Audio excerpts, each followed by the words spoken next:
the right people work together, there is this additional flavor to what they both can produce. So in this case, 1 plus 1 equals more than 2. Hi, this is Anna Kostecka. Welcome to What Works Across Cultures, my podcast on the art and science of global leadership and teamwork. I've explored this topic for over 15 years.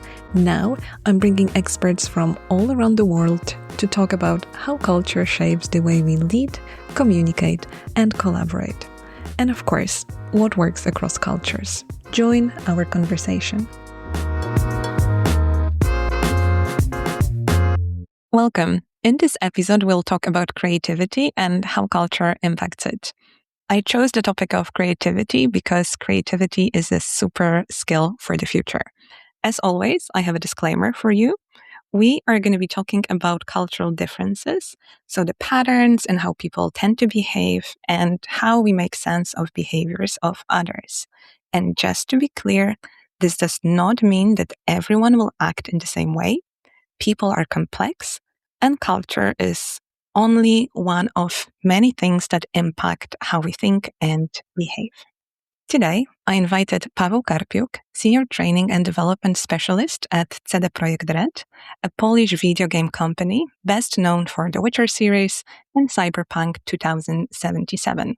Paweł has over 8 years of experience in learning and development space. He has been with the company for over 3 years. Welcome to the podcast. Is there anything you would like to add to this introduction? Thank you so much, Anna. I'm really, really happy to be here. And I do believe that you actually summarized everything about me perfectly. So there's not much that I can add to that. I just want to say that I'm really grateful that you've invited me here today. Awesome. I really look forward to this conversation, and I'm sure we'll learn more about you and your insights and expertise as we talk. So maybe let's start with the first question for you. And I've been working with your company for over a year. And one of the first things that we did when we started to collaborate on intercultural competence program was I was interviewing a lot of people in the company. And I have this one quote that really stuck with me, which is connected to creativity. And I want to get your thoughts on it. So one of your colleagues said something like this: whenever I get a question during an interview, a conversation, or a lecture, why are your games so awesome? Why are they so good? What's going on here? What's the magic powder? I always say without hesitation, there's no magic. It's just really about the people who work together and enjoy what they do. And because they feel creative, free, and have a strong human relationships with the team, they feel independent and safe. And that's what drives our creativity. Does that resonate with you? Is that your secret sauce? I would say that this sentence kind of summarizes everything perfectly, because I do agree with that actually the secret behind every success when it comes to any creative project are the people and the passion behind everything they do. So yes, there is nothing else that can be done. It's all about the people, their talent, their hard work, and the passion that connects them together. Beautiful. So maybe let's start digging into the topic of creativity. Paweł and I are both Polish. We are based in Warsaw. Actually, we're not in the same place right now, but pretty close. So let's start maybe with the definition. When it comes to creativity, there's of course many definitions, but the standard one is that creativity, when you think about it as a skill, is this ability to produce novel and appropriate ideas. When I'm thinking about your company, so CD Projekt Red, you're the most internationally famous game studio. You're highly creative. You have offices in Poland, US, and Canada. What does it mean to be creative in a creative industry like yours? I would say that creativity is about, apart from the definition that you've just said, it's about creating something new. Even if you're following the same patterns, the same project guidelines, let's say, it's always about bringing forward a new experience. And it really depends because, if you were to give the same task to two different people with the same directions, those two people might have produced something completely different. This is creativity. This is the difference that is brought to the entire creation by an individual person, by their experience, by their character, and actually their skill that they develop throughout the years. So I would say this is it, but also something that comes up when people do collaborate together. So, of course, there is a certain amount of creativity that comes from ourselves. But there's this another layer that comes from the cooperation. So, other people might see something that we don't see. And if you adjust those vibes in a correct way, and if the right people work together, there is this additional flavor to what they both can produce. So in this case, 1+1 = more than 2. Okay. So this creativity, this is this additional thing that happens during work. So it's not only about achieving tasks, it's about something else that's created throughout the process. So you agree with this magic sauce ingredient that your colleague mentioned? I do. Mm-hmm. And, for me to prepare for this episode, I looked, of course, at the research. And I looked at the research that speaks about cultural differences and in creativity. And one of the things that for me was really interesting in this research was that there is a difference in how people perceive creativity. So in the West, and I'm using the West because this is kind of just how the researchers characterized it, there is this more understanding of creativity as something novel and this originality that you were discussing. And in the East, so Confucian Asia, there's more kind of attention being paid to this usefulness and appropriateness.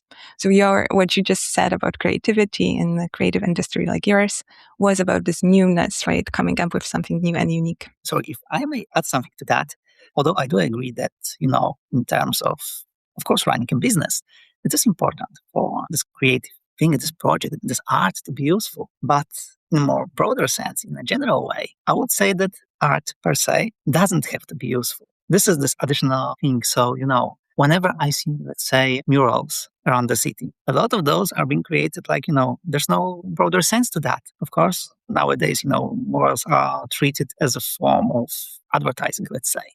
But, traditionally, they were the form of expression. Okay, so in this term, I wouldn't say that everything that we create has to bring some, measurable value, especially in money. But of course, we can also consider it as a business strategy. And of course, in these terms, we might consider it as something that actually has to create this value. Okay, but again, in a broader sense, not everything actually has to be measurable. Art is something additional, something more than that, I would say.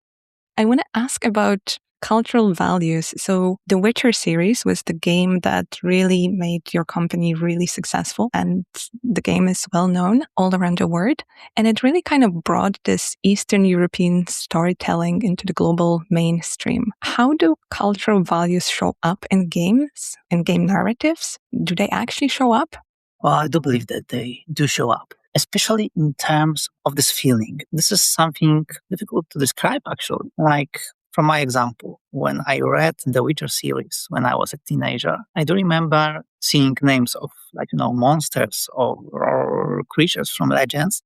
And I remember my grandparents telling me stories about the creatures that were, mentioned in this book. So I would say that a certain upbringing, if you've heard those stories, those legends, when you were a child, you were growing together, with those stories, and they were a part of you. It makes it easier to then put some of this feeling into something that you create. So again, creativity is a sum of experiences that you have along the way, but again, you're creating something new in this sense.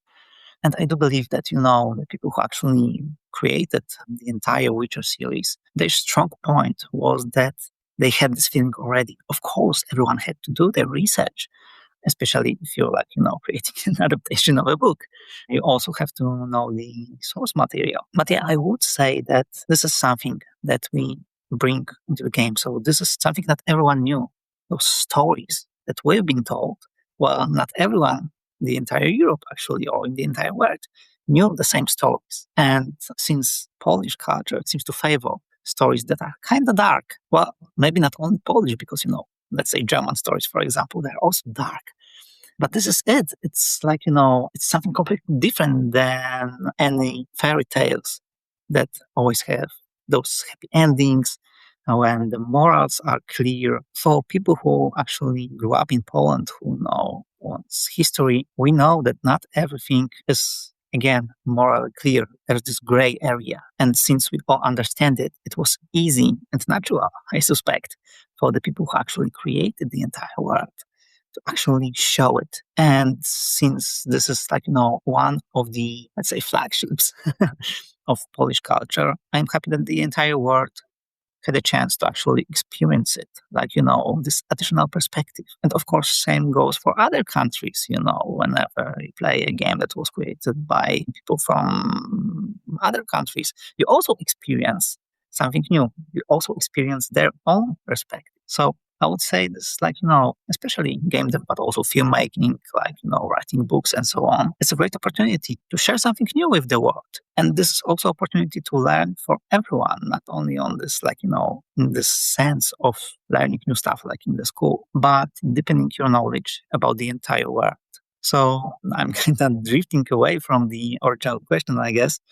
But this is it. The entire Witcher series incorporates actually everything, this upbringing, those stories that we've heard as children, but also some sort of approach that we know from the history. It's about how Polish people are. It's incorporates some of the even jokes that we tend to tell one another. And those jokes are not necessarily something new.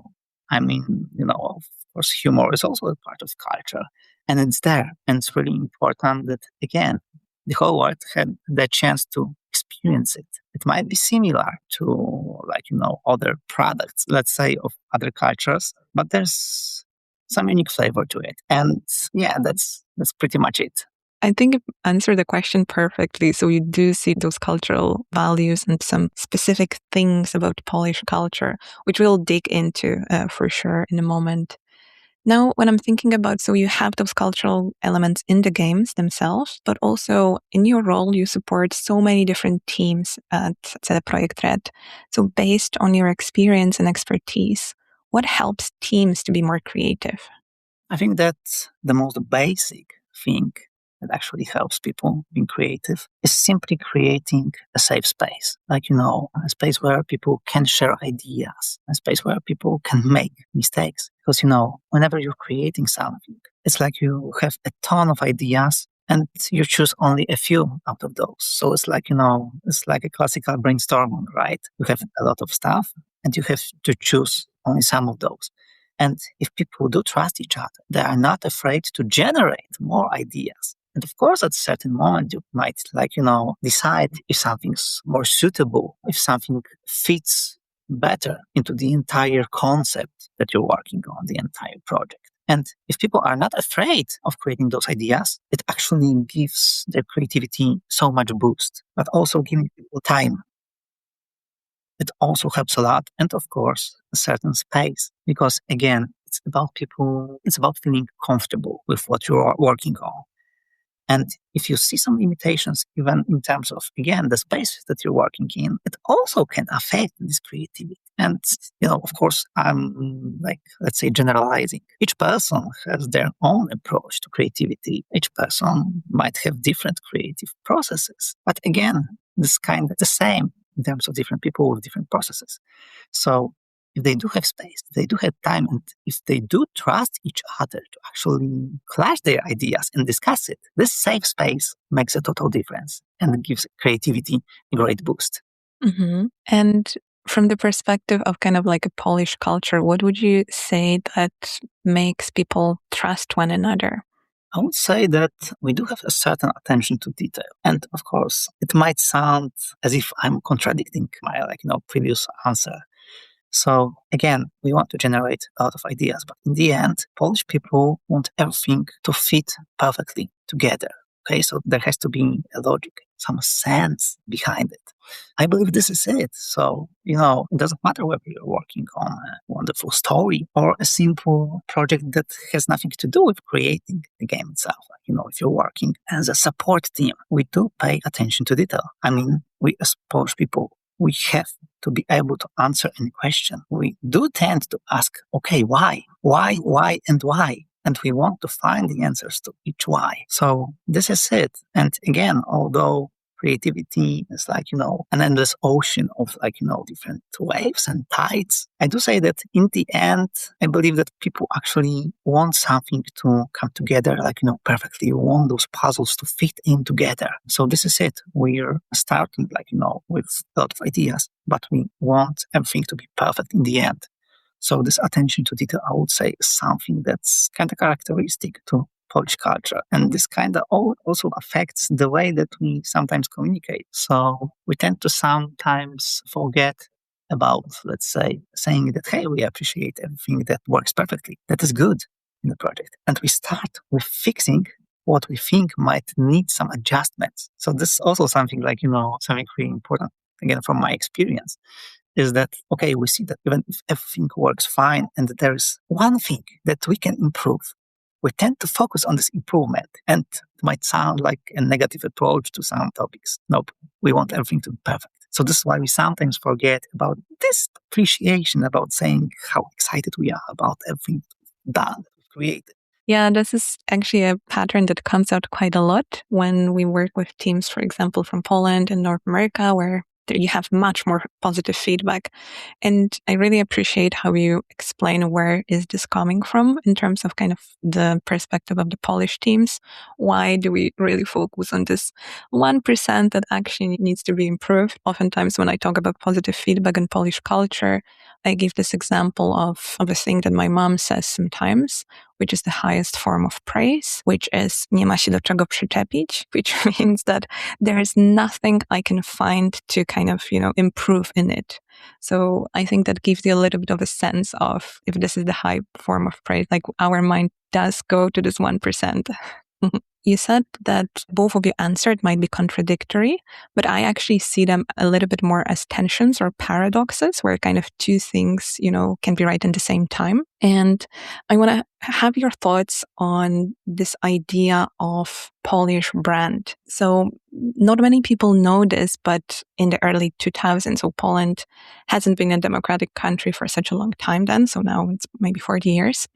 But in the beginning of 2000s, when we were kind of a young democracy, few Polish institutions hired an internationally renowned branding expert, his name was Wally Olins, to create a brand for Poland. And his team did a lot of research. It took them 2 years to diagnose Poland. And they created the brand, and the brand was creative tension. And I'll read out to you the 2-paragraph summary for this brand. And I'm curious if it resonates with you. Do you think that they were good in their diagnosis or, in which parts they missed the mark? So anyway, here it comes. Poland draws its personality, power, and perpetual motion from a wealth of apparently opposing characteristics. For example, Poland is part of the West and also understands the East. Polish people are passionate and idealistic, and also practical and resourceful.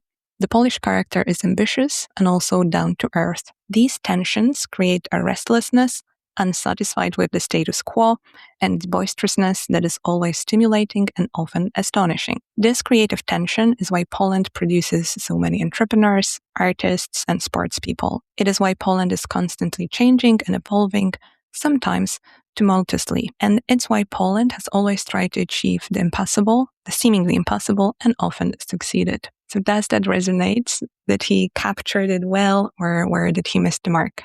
Yeah, I guess it's a great description. And again, of course, keep in mind that, again, I'm Polish, so I might be a tad biased in terms of perceiving Polish people in general.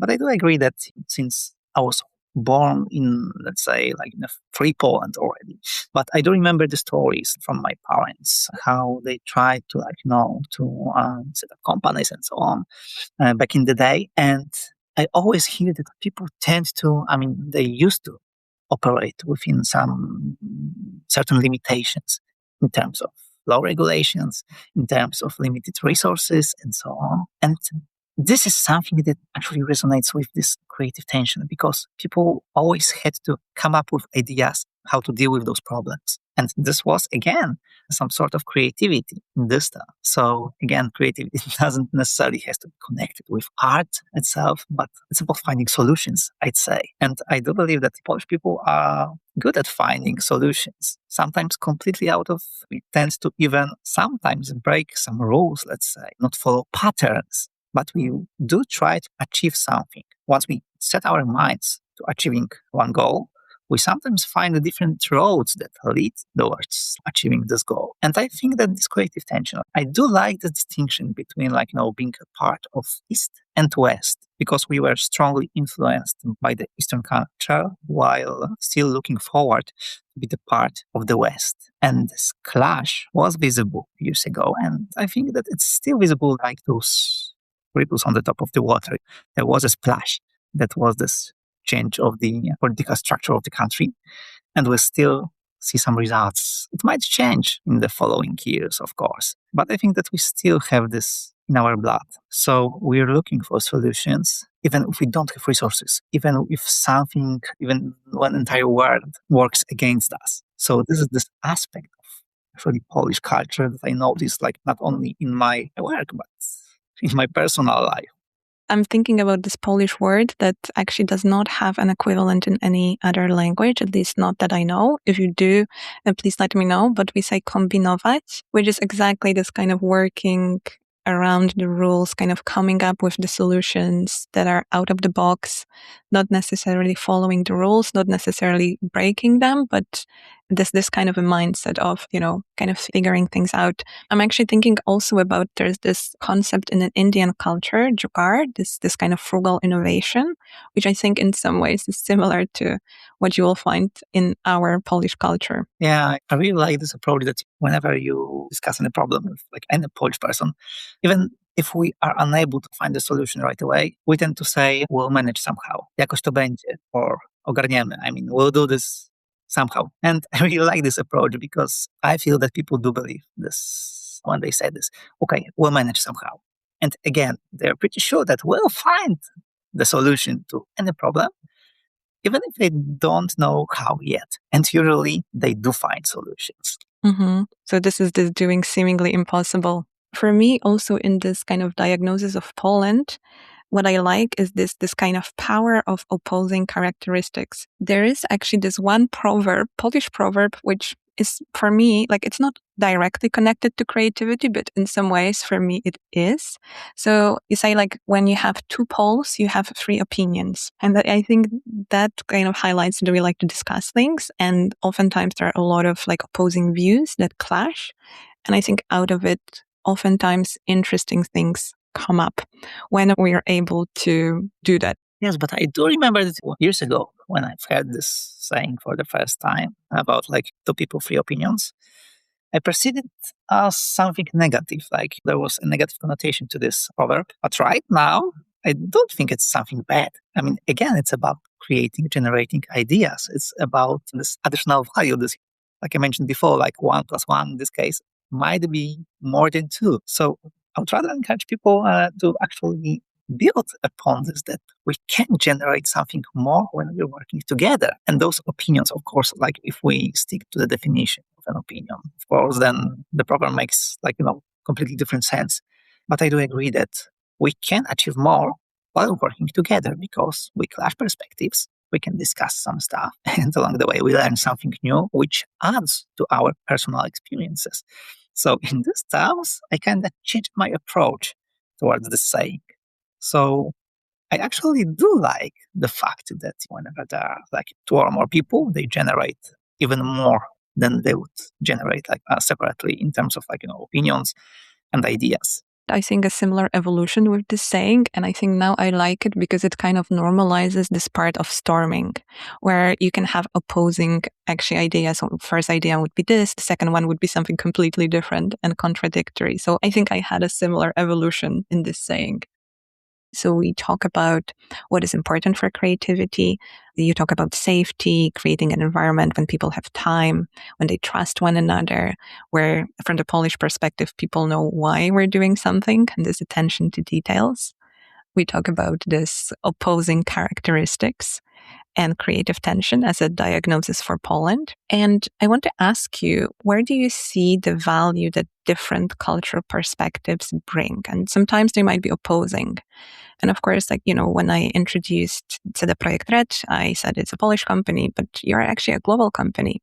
And you have people from a lot of different cultures working there. So where do you see the biggest value of different cultural perspectives? Well, I would say that it's most visible in, let's say, breaking biases. Because although, again, I know that each person might have different approach to everything. And again, of course, the culture is not just a sum of the same kind of people, but each person might have different approach to actually everything, but generalizing, looking on everything all together. I do think that a certain group of people, a culture, has some patterns in thinking that we do follow. Those might be biases, let's say, shortcuts when it comes to drawing conclusions. And it's great to have someone else who might have some different approach to different topics, who approach us and ask this additional question. Why are you doing this? Why do you do something else? I'm not saying you're doing something wrong, but explain this to me, because from my perspective, it doesn't make sense. And somehow it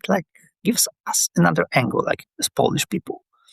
So it's really important to make sure that we actually invite diverse people, not only in terms of nationality, but other aspects of culture. So we basically can learn something new, but also if we think using some certain patterns, we might miss some obvious stuff. And again, inviting people from other cultures is really important. What's more, there are some elements again, I mentioned that we actually do like Polish humor as Polish people. I believe that we're kind of fond of this Polish humor. British people are fond of British humor, which is something very characteristic, I'd say. But if you wish to reach to broader audience, if you want to build commitment around what you're doing in a bigger group of people, it's really important to hear their voice. And it's important to actually ask them, okay, what do you see in this project, in this thing that we've created? And what would you like to see in there? You know what? I'm kind of thinking, you mentioned humor, and humor is great, but it's also sometimes very tricky to translate. And what it's funny for us here might be actually quite rude or completely weird for someone from the outside. And I really liked how you highlighted the biases and having someone from the outside questioning you. I asked you before kind of what makes team creative, and I'm curious about what are the biggest barriers that you've seen in blocking people in being creative, especially global teams? This might seem a kind of boring answer, but I would say communication styles. Well, communication is never boring. Yeah, but this is whenever we were saying that, okay, we need to improve something, the first thing that we're looking at, as Polish people in general, is, okay, communication. But this is a topic that's so broad that you can't, cover it right away. And again, I do think that each person, on a personal level, we all have some personal preferences in terms of communication. And that's completely fine. And again, we're having this in mind when we're talking about entire cultures, we're agreeing to some generalization. Now, whenever you're discussing something with people, you might misunderstand some patterns in communication. Someone might be too direct. You might perceive some behaviors as, I don't know, maybe rude. But then, if you think about this communication in terms of cultural differences, and ask yourself a question, okay, maybe this is natural for a certain culture to communicate in a certain way. And this is actually something that I can say about Polish people, getting back to what we discussed before. When we are sharing feedback, we tend to focus on this 1% that can be improved. And if we forget about everything that works fine, we might be perceived as, again, being rude. Or demotivating, or just what's now? Mm-hmm. Exactly. Yeah, and negative and so on. But it doesn't necessarily mean that we don't appreciate stuff. And this is something important. So if we know that someone, and not necessarily the entire culture, but a certain person, if this person actually needs to hear that, okay, I've done something right because I want to be able to do something right in the future as well, then let me hear it. And this changes everything. So I would say that's the biggest issue. So we have to be aware that there might be some differences, and being aware of that fact actually helps a lot. It's like every other bias, I'd say. The basic solution to avoid biases, from my perspective, is to be simply aware that they do exist. Mm-hmm. And in terms of communication, if you are aware, it's easier to check and verify your assumption, right? Exactly. And make sure that we are not perceived in a way that we don't want to be perceived, right? Mm-hmm. I'm thinking about the story that I had. I'm Polish, but I'm also Canadian. And after spending a lot of time in Canada, I think I changed a little bit my perception of giving feedback. And I had this situation when I was working with a Polish client, and I was getting very good feedback from participants, but my client was only giving me negative feedback. And it came to this point when I was thinking, like, I'm getting all of those kind of contradictory information. So I asked for a meeting and I asked her, this is the situation. This is what I'm hearing from participants. This is the feedback that I'm getting from you. Are you not happy with the program? And she said, no, I'm really happy. And then we were able to be on the same page. For me, I'm Polish. I knew that this is the pattern. I knew that it was kind of most likely happening. I had this opportunity to clarify, and that really helped me, and I think her, to communicate in a way that passes the message that we want to pass.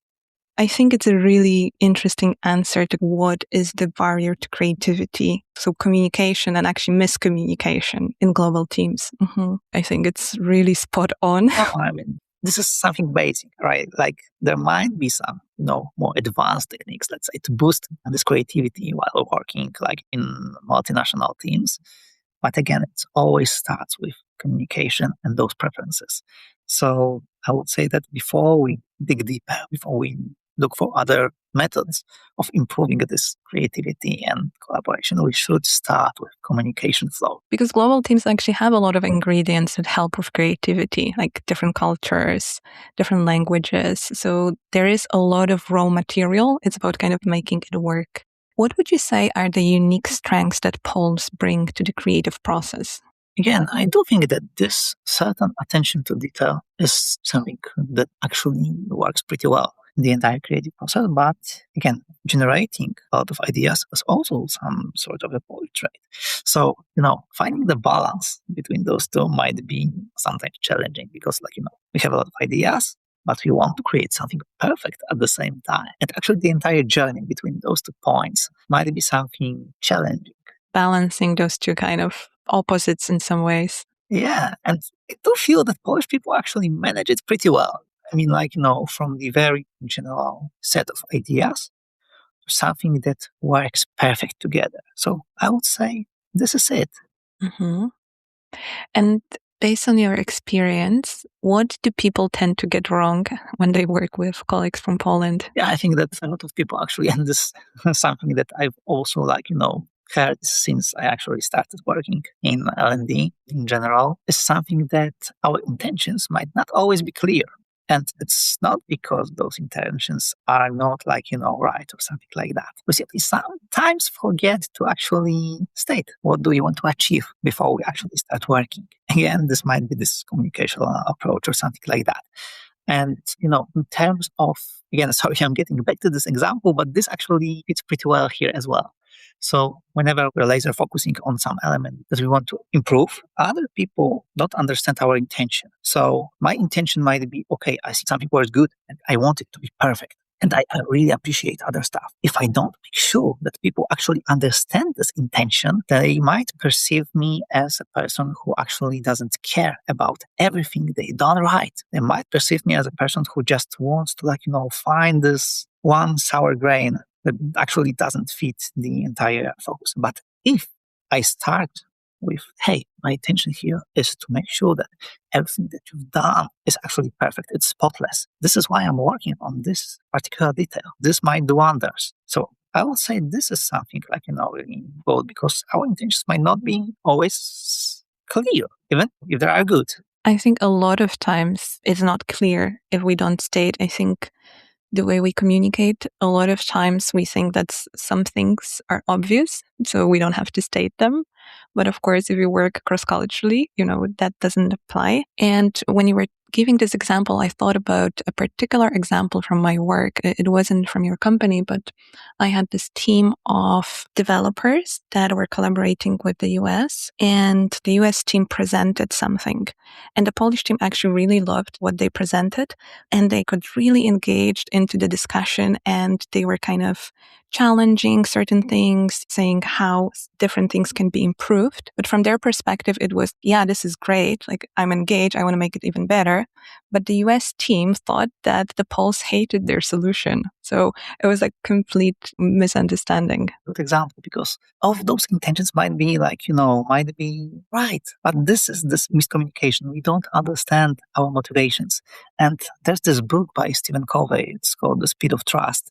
And I really do love this book because it actually touches some of those elements. I mean, it's about building this trust. I mean, it's about elements that actually build credibility. Although it's not focusing on those cultural differences, let's say, but it helps a lot. I mean, we can apply the theory of building this trust, not only on a personal level, but also on this intercultural level. So basically, in terms of intentions, I mean, it's really important to make sure that people actually understand. And the easiest way to do this is simply ask them, okay, do you understand why I'm doing this?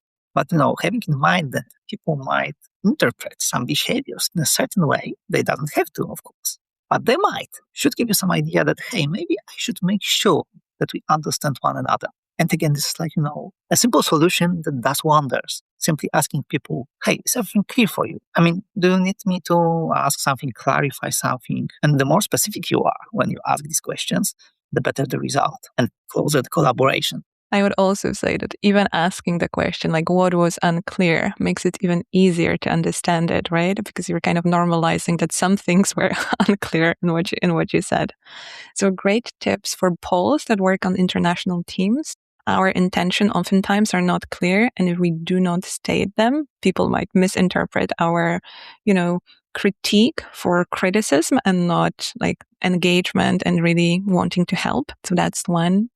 Also, for Poles, I think it is really important to think about how you give feedback and see if you only give negative feedback, that might not work so well. Actually, even for Poles that you collaborate with, I'm a big believer in telling people when they do something well.